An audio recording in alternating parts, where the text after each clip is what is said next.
Je me retrouve dans une nouvelle vidéo pour vous faire le book haul du mois de juin. J'ai halluciné à quelle vitesse est passé ce mois de juin. Je l'ai absolument pas vu passer. Je crois que c'est le mois qui est passé le plus vite, pour moi en tout cas, pour cette année 2018. J'ai décidé maintenant de vous faire un book haul par mois, donc il sera sûrement plus long et plus conséquent quand je vous fais un book haul par mois plutôt que deux, parce qu'en général je vous en fais deux. Mais je sais que ce sont des vidéos qui vous plaisent, donc voilà, je me suis dit que ça pouvait être sympa de faire qu'une vidéo book haul par mois. Et ce mois-ci, j'ai 22 livres qui sont rentrés dans ma palle, c'est juste énorme. Je n'ai pas tout acheté et le peu que j'ai acheté, j'ai fait des bonnes affaires en général, donc je vous montre ça tout de suite. Premièrement, je vais vous présenter une petite série de livres que j'ai acheté d'occasion parce que j'aime beaucoup acheter des livres d'occasion quand ils sont en bon état, bien évidemment. Et une abonnée m'avait identifié sur un Instagram qui s'appelle Bookoccasion, où c'est un monsieur en fait qui tient cet Instagram là. Il a également une page Facebook et un site internet. En général, il fait les marchés vers chez lui, mais il habite loin de chez moi, je ne sais plus exactement, mais j'avais regardé, il est très loin de chez moi, plusieurs heures de route. Il fait les marchés autour de chez lui, mais il a aussi dans sa petite boutique en ligne des bouquins qu'il vend en général. Alors ça dépend les livres, mais en moyenne les petits poches etc sont entre 1 et 2 euros et quelques, ce qui vaut largement le coup, et ils sont tous en très bon état. En tout cas l'état du livre est toujours précisé et quasiment tous sont en très bon état. Moi tous ceux que j'ai pris là, leur état était très bon état, donc je vais vous présenter ça tout de suite. En premier, j'ai pris Noël en décembre de Bernard Tirtio aux éditions je ne sais point, aux éditions France Loisirs. Et donc dans ce roman, nous sommes en 1914, on suit apparemment une jeune fille qui va rentrer, en fait elle fait ses études à Bruxelles et elle est berlinoise, elle va rentrer pour les fêtes de fin d'année dans sa famille, sauf qu'elle est enceinte et qu'elle va le cacher.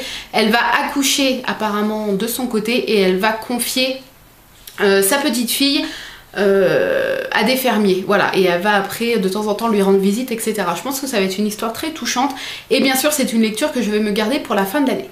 Toujours dans la même boutique, j'ai pris La 7e fille d'Adèle Camp de Julie Johnson aux éditions Bayard Jeunesse. Je ne connais pas du tout cette autrice et je ne connais pas du tout ce roman, mais il me donnait bien envie. Il n'est pas très grand, la couverture je la trouve très jolie.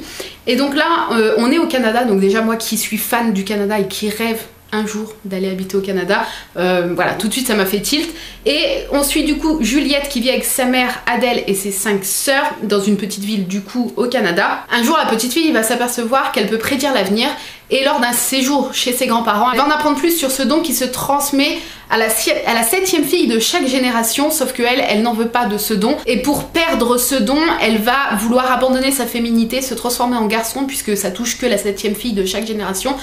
Et du coup voilà, elle va abandonner sa féminité, elle va vouloir qu'on l'appelle Jules. Voilà, je pense que pareil, ça va être une histoire un peu fantastique comme ça, avec ce côté de don, de voyance qui se passe à la 7e fille de chaque génération, plus le côté touchant je pense d'une fille qui ne veut pas de ce don et qui va du coup abandonner sa féminité. J'ai trop hâte de le lire. Voilà, un petit jeunesse en plus, c'est écrit assez gros, donc voilà. Ensuite, un petit poche, donc Le secret du mari de Liane Moriarty aux éditions Le Livre de Poche. Et du coup là c'est plus un contemporain avec un petit peu de suspense, où un jour la femme de famille va trouver dans le grenier une lettre de son mari où il y a écrit dessus à ouvrir qu'après ma mort. Et là va se poser la question de est-ce que je dois l'ouvrir maintenant, est-ce que je dois attendre vraiment que mon mari meure, et qu'est-ce qu'il a à cacher, qu'est-ce qu'il a à cacher pour qu'il ait laissé une lettre cachée comme ça dans le grenier. Ça fait beaucoup de fois le mot caché. Donc voilà, ça m'a vraiment intriguée. Voilà, vraiment intriguée. Là, je vous montre la petite ouverture. Voilà, donc je pense que ça va être une petite lecture sympa si l'intrigue en elle-même est sympa, et voilà, j'ai hâte de voir ce que ce bouquin cache. Un petit jeunesse, La bibliothécaire aux éditions Le Livre de Poche. J'ai trouvé la couverture super jolie. Voilà, et du coup, donc là c'est vraiment un petit jeunesse, hein. Il fait pas beaucoup de pages, il fait même pas 200 pages. Et donc on suit un petit garçon qui se demande pourquoi la vieille dame en face de chez lui veille très tard. Et quelle est cette jeune fille qui ne sort de chez elle qu'à la nuit tombée. Voilà, plein de mystères à résoudre pour ce petit Guillaume qui se lance dans un voyage fantastique au pays des livres et de l'écriture. Voilà, rien que ça. Donc forcément ça me donnait envie, la couverture est trop jolie. Et pareil, tous les petits bouquins que je vous présente là, ils étaient à 2 euros et quelques, et vous voyez, ils sont en très bon état. forcément quand j'ai vu celui-là, je n'ai pas hésité du tout. Le Roi Arthur de Michael Morpurgo aux éditions Folio Junior, un petit folio comme ça sur la légende du Roi Arthur. J'ai des livres sur la légende du Roi Arthur, mais un petit jeunesse qui se lit rapidement, ça m'a beaucoup attiré. Voilà, vous le savez, je suis fan de la légende arthurienne. Mon fils s'appelle Arthur, donc voilà. J'ai pas du tout hésité quand j'ai vu celui-là à petit prix, je me suis dit allez, tu le prends. Et pour finir, j'ai pris aux éditions 10-18 Comme un vol d'hirondelle de William Maxwell. Donc pareil, je ne connais pas, avec cette petite couverture assez sombre. Et donc là on est en novembre 1918 à la veille de l'armistice. On va suivre une petite famille, une petite fille qui a 8 ans qui est vouée corps et âme à sa mère et à ses frères et sœurs. Et alors que le monde entier va retrouver la paix avec l'armistice, il y a une épidémie de grippe espagnole qui vient des Amériques, je crois, qui sévit en Amérique et qui vient d'Europe. À la veille de retrouver la paix, la tragédie s'abat sur le foyer de toute cette famille-là. Je pense pareil que ça va être un roman très très poignant et j'ai hâte de le lire. Voilà, c'était tout pour cette petite boutique, on passe au reste. J'ai reçu de la part des éditions Rajo 2 petits romans comme ça que j'ai pu sélectionner et qui étaient dans ma wishlist, qui me faisaient grandement envie. Ce sont des sorties du mois de mai de cette année-là. Donc là, on retrouve Louise et Etseni dans les plaines sauvages, donc aux éditions Rajo, avec une couverture qui est juste sublime. Un petit jeunesse comme ça, moi qui suis dingue de la couleur jaune, je trouve ces teintes chaudes comme ça, très très belles. Donc ce roman va se passer apparemment en 2 temps. En 1851, un père et son fils vont traverser les États-Unis et le petit garçon Etseni va se faire enlever par des Indiens. Et on va suivre de nos jours à nous Louise qui est une collégienne et son père écrit un roman dont le héros s'appelle Etseni. Voilà, donc très intriguant, la 4e de couverture. Voilà, il est tout petit, il est super mignon et je pense que ça va être un des premiers, c'est même sûr que je vais lire au mois de juillet. Et donc le second, c'est Swimming Pool de Sarah Crossan aux éditions Rajo. De Sarah Crossan, j'ai lu dernièrement Inséparable qui est ici et la chronique arrive très très prochainement donc sur la chaîne. Et j'avais envie de lire ce nouveau-là avec la couverture qui est trop trop belle, voilà, avec une nageuse comme ça. Et du coup dans ce roman on va suivre Kasienka, voilà, je sais pas si je le dis bien, qui est polonaise et elle vient d'arriver en Angleterre avec sa maman. C'est pas la vie qu'elle rêvait vraiment, mais heureusement il y a la natation, il y a la piscine parce que voilà, elle est passionnée de natation. Et il y a aussi William, si je dis pas de bêtises, oui, qui est dans l'équipe de natation. Voilà, et tout comme Inséparable, je vous en reparlerai plus pour quand tu auras la chronique, mais il est écrit en vers libre en fait. Donc hop, je vais vous montrer si j'y arrive à l'ouvrir. Voilà. C'est comme si en fait chaque page c'était un nouveau chapitre entre guillemets, c'est juste que c'est un nouveau vers. Et pour Inséparable ça m'avait un petit peu fait peur, je me suis dit est-ce que je vais accrocher, et en fait ça se lit comme un roman en fait, ça se lit trop bien, ça se lit même beaucoup plus vite qu'un roman et j'ai adoré, j'adore en fait cette écriture en vers libre, je trouve ça très léger et très frais, donc j'ai hâte de lire Swimming Pool. J'ai eu la chance de gagner un petit concours sur Instagram je crois, le site Déjà Lu faisait un petit concours, enfin ils en font toutes les semaines, où ils faisaient gagner le tome 1 et le tome 2 de la saga L'Héritage, donc Eragon et compagnie. Voilà, ces deux-là, et j'ai remporté ces 2 premiers tomes. Il me semble que j'avais déjà vu le film Eragon, mais il y a très longtemps, du coup je n'ai aucun souvenir, à part que je sais que c'est un petit garçon qui trouve un œuf de dragon. Voilà, c'est tout. J'ai que ça en souvenir pour vous dire que ça m'a pas vraiment marqué, mais j'étais depuis très longtemps intéressée pour les lire et du coup donc déjà lus, ce sont des livres qui sont déjà lus, donc des livres d'occasion, on le voit un petit peu ici, hein, voilà, ils sont un petit peu abîmés mais moi ça ne me dérange pas du tout. Ces éditions sont très très jolies, c'est les éditions Bayard Jeunesse et c'est de Christopher Paolini, je vous ai même pas dit. Donc voilà, le tome 1 et le tome 2, donc j'ai remporté ce petit concours de ces 2 livres d'occasion qui sont des bonnes pavasses, hein, voilà. Et après quand on a échangé en message privé pour que je leur donne mon adresse etc, ils m'ont dit écoute on a le tome 3, on ne l'a pas fait gagner parce qu'il est dans un piteux état mais si tu veux on te l'envoie.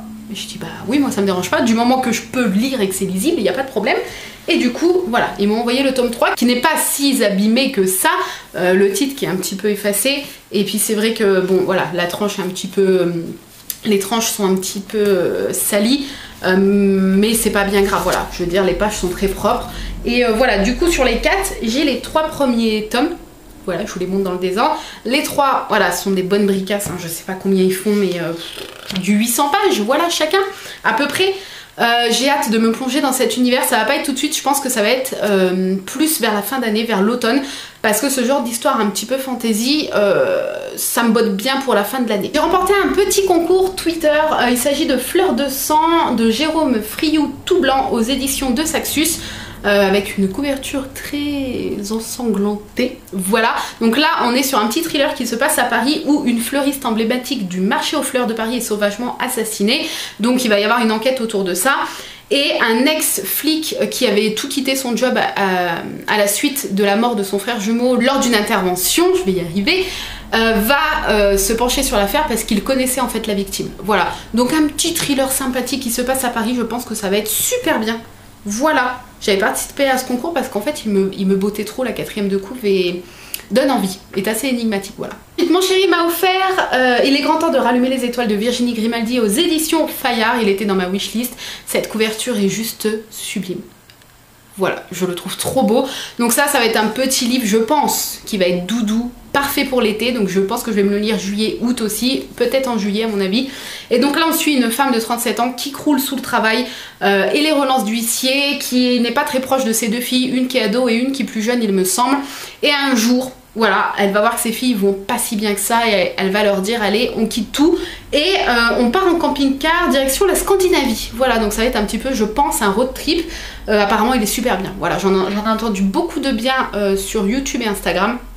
Et du coup voilà, j'ai trop hâte de le lire, je pense que ça va être une jolie petite aventure. Ensuite un petit cadeau d'une amie qui était sur ma wishlist, Là où tu iras j'irai de Marie Vareille. Donc Marie Vareille, moi je l'ai connue avec Elia la passeuse d'âme, qui est donc un young adulte je pense. Là on est sur du petit contemporain et voilà, il était sur ma wishlist parce que l'histoire a l'air assez touchante. On suit une femme de 32 ans. Le jour où elle refuse donc d'épouser l'homme qu'elle aime sous prétexte qu'elle ne veut pas d'enfant, elle se retrouve à la rue et elle va accepter le seul rôle qu'on va lui proposer, c'est de jouer l'irréprochable nanny du petit Nicolas qui n'a pas prononcé un mot depuis la mort de sa maman. Voilà, voilà, le résumé m'a donné trop envie, donc merci à toi ma chérie nous Marion si tu passes par là encore pour ce bouquin qui était sur ma petite wishlist, enfin ma petite wishlist non, ma grosse wishlist, voilà, parce que petite c'est pas le cas du tout. J'ai trop hâte de le lire et pareil je pense que je vais le lire cet été, voilà, c'est un truc qui me botte plus pour cet été. Tout autre univers puisque là c'est un petit cadeau de mon chéri, il s'agit de Sondeur Commando dans l'enfer des chambres à gaz de Slomo Venezia avec une préface de Simone Veil. On va être sur le récit d'un survivant qui jouait le rôle de sondeur commando dans les camps de concentration lors de la Seconde Guerre mondiale. Et les sondeurs commando en fait c'était les juifs du camp qui étaient employés par les SS pour en fait vider les corps des autres juifs des chambres à gaz et les enterrer, les brûler, etc. Voilà. Donc pareil, c'est un livre qui était depuis très longtemps sur ma wishlist, mon chéri me l'a offert et vous savez que moi je suis passionnée par notre histoire et plus particulièrement par la Seconde Guerre mondiale et toutes les atrocités malheureusement qui a pu se passer lors de cette période là, et du coup je voulais lire ce bouquin puisqu'il s'agit là du seul témoignage complet d'un survivant des sondeurs commando. Donc voilà, pour mon apprentissage personnel, voilà, je voulais lire ce petit bouquin, voilà. Un petit poche qui me fait mais trop envie, je pense que lui pareil il va y passer dans pas longtemps, la véritable histoire des contes des fées de Julie Grede, ce que Walt ne nous a jamais dit. Donc voilà déjà la petite couverture, j'adore. Il est tout petit, enfin il est tout petit, il fait même pas 300 pages mais par contre c'est écrit aussi petit, je crois même plus petit que les Outlander, regardez. Voilà, c'est minuscule, je sais pas si on se rend bien compte, mais pour ceux qui lisent les Outlander comme moi dans les versions là, c'est écrit encore plus petit. Voilà, et apparemment, je n'en sais pas trop, mais apparemment, on va suivre, c'est un truc romancé, hein, c'est pas basé sur des faits réels, mais on va suivre un jeune homme qui fait des études littéraires, si je dis pas de bêtises, et qui va faire un stage avec Walt Disney en personne, rien que ça. Et en fait, Walt va lui apprendre que les contes qui ont inspiré ses dessins animés ne se finissent pas comme lui, il les fait terminer dans ses dessins animés, bien évidemment. Pour vous donner un petit exemple, on nous dit derrière, la Blanche-Neige du conte n'a que 7 ans et que si sa belle-mère désire ses poumons et non son cœur, c'est pour s'en goinfrer. La Belle au bois dormant n'est pas embrassée mais violée par son prince dans son sommeil. De cette union naîtront des jumeaux que sa belle-mère cannibale tentera de dévorer. Oui. Les belles sœurs de Cendrillon n'hésitent pas à se mutiler les pieds à l'aide d'un couteau de boucher afin de les faire entrer dans les pantoufles de verre. Ça je le savais, celle-ci, c'est la seule que je savais. Et plein d'autres, voilà, plein d'autres petites citations et je pense que ça va être assez drôle. Voilà, je pense que ça va être une petite lecture légère. Moi je suis passionnée de Disney, donc forcément, voilà, quand j'ai vu celui-là, je me suis dit, il te le faut. Petit tour à Cultura, il y a 1 ou 2 semaines, je me suis pris celui-ci que je ne connais absolument pas. Les Royaumes de Feu, c'est le tome 1 qui s'appelle La Prophétie de Tui T. Sutherland. Je ne sais pas si je le dis bien, mais c'est la couverture qui m'a fait craquer. Voilà, dragon comme ça. Je sais pas si vous voyez les couleurs, enfin la couverture est sublime. Et alors attendez, je pose celui que j'ai dans la main. Hop, voilà, je vous montre le derrière. Donc il était à 16 € quand même. Aux éditions Gallimard Jeunesse, je vous ai même pas dit. Donc voilà, j'adore ce format. J'adore ce format là, les couleurs sont très belles. Et si j'aime, en tout cas, il y en a plusieurs. Voilà, ça c'est les autres ici. Et il a l'air trop bien. Ça a l'air sublime, il y a une carte au début. Voilà, les en-têtes de chapitres sont très jolies avec un petit dragon. Et voilà, j'ai pas trop, je me suis pas trop attardée sur la 4e de couve. Il va y avoir une guerre entre plusieurs mondes avec des élus et des dragons. Visiblement, je pense que ça va être trop bien. Voilà. Et en même temps, je me suis pris Les Fiancées de l'hiver de Christelle Dabos. Donc c'est le tome 1 de la Passe Miroir. Belle bricasse. Mais je crois qu'il est pas si long que ça en fait. C'est un trompe-l'œil. Ouais, il fait 500 et quelques. On croirait que c'est plus, mais non. J'adore cette couverture. Ça faisait longtemps que le tome 1 était dans ma wishlist et ça y est, j'ai craqué. Là, apparemment, pareil, je me suis pas trop renseignée, mais on suit une jeune fille, Ophélie, qui cache des dons singuliers. Elle peut lire le passé des objets et traverser les miroirs. Elle vit sa vie paisiblement jusqu'à ce qu'on la fiance donc à Thorn, qui est un puissant du puissant clan des dragons. Et du coup, elle va devoir quitter sa famille et son arche en fait pour aller le rejoindre. Mais pourquoi a-t-elle été choisie? Voilà, en gros. Bref, c'est très intriguant et voilà, l'objet livre est sublime et j'ai trop hâte de le lire. Je crois que je suis la seule à le lire 30 000 ans après tout le monde. Et donc pour l'achat des 2 livres que je viens de vous présenter, on pouvait choisir chez Cultura un petit livre de poche cadeau. Et j'ai pris celui-ci, un tout petit jeunesse, le club des babysitters, la fondation du club, donc c'est le tome 0, c'est le premier de Folio Junior. Et voilà, il y a bien marqué offert pour l'achat de 2 livres. Donc apparemment c'est l'histoire de 4 ados qui, juste avant leur entrée en 5e, ont décidé de créer un petit clan de copines. Et voilà, ça a l'air sympa, c'est tout petit. Moi j'adore les petits livres jeunesse comme ça.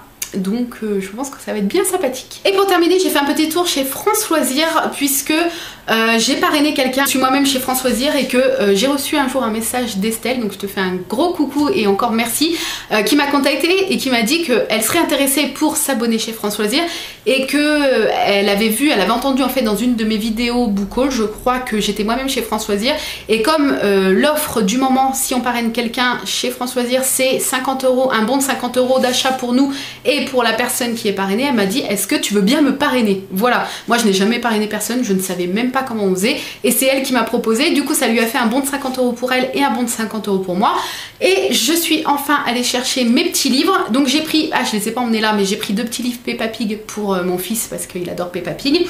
J'ai pris Sherlock, Lupin et moi, le mystère de la Dame Noire, c'est le tome 1 de Irène Adler et voilà, je l'avais vu sur la chaîne de Steph et voilà, moi j'adore aussi les petites enquêtes, du coup ça me tentait trop et la couverture est trop jolie. Voilà. Le second, il s'agit de La Tresse de Laetitia Colombani. Je ne connais pas du tout cette autrice et pareil, je l'ai vue sur la chaîne de Steph et je l'avais mis sur ma wishlist. Donc là on suit 3 femmes, 3 vies sur 3 continents. Elles ont chacun leur vie. Il y en a une qui a une vie de misère en Inde, une autre en Sicile qui découvre lorsque son papa est victime d'un accident que l'entreprise familiale est ruinée. Et au Canada, Sarah qui est une avocate réputée qui va être promue, qui va avoir son cabinet, etc. et qui va être touchée par la maladie, il me semble que c'est le cancer. Et du coup, elles vont toutes les 3 être liées et au vu du titre, je me doute un petit peu de ce qui va les lier et si c'est ça, ça va beaucoup me toucher. Donc voilà, il me donnait trop envie. Encore merci Steph parce que, enfin merci et pas merci parce que tu donnes trop envie. Voilà, tu donnes trop envie quand tu parles des bouquins, c'est horrible. Ma wishlist s'allonge grandement. Grâce à toi. Allez, on va dire grâce parce que c'est que du bonheur. Et ensuite, je me suis pris Tu as promis que tu vivrais pour moi de Karen Ponte et c'est trop drôle parce que donc je me le suis pris il y a une semaine en gros. Et il y a 2 jours, Karen Ponte m'a envoyé un message sur Instagram parce que je l'ai suivi dernièrement. Du coup, elle m'a envoyé un petit message pour me dire qu'elle adorait mes photos sur mon Instagram Chibi Booking. Elle voulait savoir si ça m'intéressait qu'elle m'envoie son tout dernier roman. Alors j'ai été méga surprise, j'ai été trop touchée, je lui ai dit ah bah c'est super gentil. En plus son dernier roman, Steph en avait parlé sur sa chaîne et le résumé me faisait trop envie. Du coup je lui ai dit bah oui avec grand plaisir, c'est super gentil. Donc voilà, là c'est donc tu as promis que tu vivrais pour moi. L'histoire a l'air tellement touchante, on suit une femme qui a la trentaine et qui perd sa meilleure amie, qui est emportée par une maladie. Juste avant de mourir, sa meilleure amie lui a fait promettre en fait de vivre sa vie pleinement pour elle deux. Voilà, rien que ça m'en fout la chair de poule parce que j'ai une meilleure amie et que je me vois pas vivre sans elle, donc du coup ça me touche énormément. Et ça va lui faire se poser plein de questions, par où commencer, est-ce qu'elle doit rompre avec son copain, est-ce qu'elle doit quitter son taf qui lui plaît pas tant que ça. Mais quelques jours après l'enterrement, elle va recevoir un mystérieux paquet avec 12 lettres donc de sa meilleure amie Marie, et là elle va comprendre que la promesse qu'elle lui a fait va aller bien au-delà de ça. Voilà, ça a l'air d'être une histoire tellement touchante. Voilà, ça m'a donné trop envie.